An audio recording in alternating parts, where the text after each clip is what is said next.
Hello दोस्तों, आप सभी का हिंदी टू इंग्लिश में स्वागत है। और आज का वीडियो लेसन 29 के तहत बन रहा है। और आज का वीडियो बेहद ही खास है क्योंकि आज हम लोग ए और एन का यूज सीखने जा रहे हैं। और जी हाँ दोस्तों, थोड़ा सा स्पेशल यूज सीखेंगे, तो कृपया इस वीडियो को अंत तक जरूर देखिएगा, इसे हल्के में ना लें। आज का पहला सेंटेंस है, तुम एक ईमानदार आदमी हो। तो तुम का यहाँ पर यू हो जाएगा और यू के साथ आर लग जाएगा। You are an honest man. You are an honest man. अब यहाँ पर एच जो है यह कॉन्सोनेंट है, वॉवेल नहीं है। चूँकि हम लोग जानते हैं कि ए ई आई ओ यू वॉवेल होता है, और यदि कोई भी वर्ड वॉवेल से शुरू होता है तो एन लगता है। क्या लगता है? एन लगता है। लेकिन यह हर मामले में सही नहीं होता है, कभी कभी नहीं भी लगता है, ए ही लगता है और एन भी लगता है। तो यहाँ पर जो है एच है, कॉन्सोनेंट है, फिर भी एन लगा। क्यों? क्योंकि इसे हम लोग ऑनेस्ट पढ़ते हैं। और आप दूसरे तरीके से यह भी कह सकते हैं कि एच जो है साइलेंट है, तो ओ से ही शुरू हो रहा है, ऑनेस्ट। तो साउंड जो है वो वॉवेल वाला दे रहा है, हालांकि शुरू में कॉन्सोनेंट है लेकिन साउंड दे रहा है वॉवेल का, इसलिए यहाँ पर एन यूज हुआ। और एक सिंपल तरीका है कि हम लोग हिंदी में लिख कर देख लेते हैं। इसे ऑनेस्ट पढ़ा जाता है इंग्लिश में, तो ऑनेस्ट। तो यहाँ पर जो है शुरू में क्या है? ओ है। और यदि हिंदी का स्वर वर्ण से शुरू होगा, जैसे ओ आ हर्षी दीर्घी, हर्ष उ दीर्घ उ, तो हम एन का यूज करेंगे। हिंदी से भी हम लोग समझ जाएंगे, तो कभी गलती नहीं होगा कि हिंदी का स्वर वर्ण से शुरू होगा तो आपको एन यूज करना है। तो किसी भी वर्ड का प्रोनाउंसिएशन जानना बेहद ही ज़रूरी है। यदि हम पढ़ने ही नहीं जानेंगे कि इसे हॉनेस्ट पढ़ते हैं कि ऑनेस्ट पढ़ते हैं, तब तो गलत हो जाएगा। नेक्स्ट सेंटेंस भी काफ़ी इंटरेस्टिंग है। यह एक उपयोगी पुस्तक है। तो यह का लिखेंगे दिस, और दिस के साथ लगा देंगे is. This is a useful book. तो यहाँ पर देखेंगे this is a useful book. यहाँ पर यू वॉवेल है लेकिन फिर भी ए यूज हुआ है। क्यों? क्योंकि यदि आप यूजफुल को लिखेंगे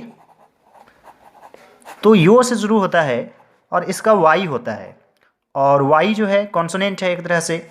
और हिंदी में ओ आ से शुरू नहीं हो रहा है, यानी कि स्वर्ण वर्ण से शुरू नहीं हो रहा है, व्यंजन वर्ण से शुरू हो रहा है, इसलिए यहाँ पर आपको ए लगाना है। Is that clear students? वह एक आंख वाला आदमी है, तो यहाँ पर हो जाएगा he is a one eyed man. यहाँ पर भी देखेंगे कि ओ जो है वॉवेल है, फिर भी ए यूज हुआ है। क्यों? क्योंकि वन लिखेंगे तो व आ रहा है, इसका डब्लू या भी होता है जो कि कॉन्सोनेंट है, इसलिए यहाँ पर जो है ए यूज होगा। यानी कि वॉवेल तो हो लेकिन वॉवेल वाला साउंड भी होना चाहिए। लेकिन यहाँ पर क्या है कि वॉवेल तो है लेकिन साउंड कॉन्सोनेंट वाला है, इसलिए यहाँ पर ए यूज हुआ है। वह एक MLA है, तो यहाँ पर हो जाएगा ही इज एन MLA।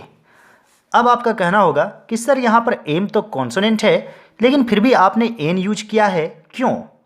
तो इसे आप हिंदी में लिख कर देखिए, MLA। ये शुरू का जो है ए क्या है? हिंदी का स्वर्ण वर्ण है, हिंदी का वॉवेल है ए, और यह साउंड भी दे रहा है वॉवेल वाला, ए का साउंड दे रहा है शुरू में, MLA। तो शुरू में ही ए का साउंड दे रहा है। यहाँ कॉन्सोनेंट जरूर है but it is giving us the sound of vowel, that's why we have used here an. इसलिए हम लोगों ने यहाँ पर एन यूज किया है। Is that clear students and friends? David एक यूरोपियन है, तो यहाँ पर हो जाएगा डेविड इज अ यूरोपियन। यहाँ पर भी देखेंगे कि ई जो है वॉवेल है लेकिन ए यूज हुआ है, क्योंकि इसे यदि आप हिंदी में लिखेंगे तो यूरोपियन होगा, और यो और इसका वाई होता है, और यहाँ भी वॉवेल होते हुए भी साउंड कॉन्सोनेंट वाला दे रहा है, इसलिए ए यूज होगा। यह एक अनोखा विचार है। This is a unique idea. Unique idea, यहाँ पर यू वॉवेल है फिर भी ए यूज हुआ है, क्योंकि इसे भी हिंदी में यदि लिखेंगे तो यूनिक यो आ रहा है, यानी कि हिंदी का व्यंजन वर्ण है, हिंदी का वॉवेल नहीं है, इसलिए यहाँ पर ए यूज होगा। और आप हिंदी से लिखकर देखेंगे तो कभी भी गलत नहीं होगा। यदि हिंदी का स्वर वर्ण से शुरू होगा तो हमेशा ही एन यूज होगा, चाहे इंग्लिश में कुछ भी रहे। वह एक संपादक है, तो यहाँ पर हो जाएगा ही इज़ एन एडिटर। यहाँ पर देखिए ई जो है वॉवेल है और साउंड भी वॉवेल वाला है, क्योंकि आप लिखेंगे एडिटर तो ए का साउंड दे रहा है यहाँ पर, और हिंदी का भी ए है यानी वॉवेल है। यह एक सड़ा अंडा है। It is a rotten egg. तो यहाँ पर रोटन आर जो है कॉन्सोनेंट है और साउंड भी कॉन्सोनेंट वाला है, इसलिए ए यूज हुआ है। यदि रोटन को हटा देते हैं सीधे एग लिखेंगे तो फिर एन एग लिखना पड़ेगा।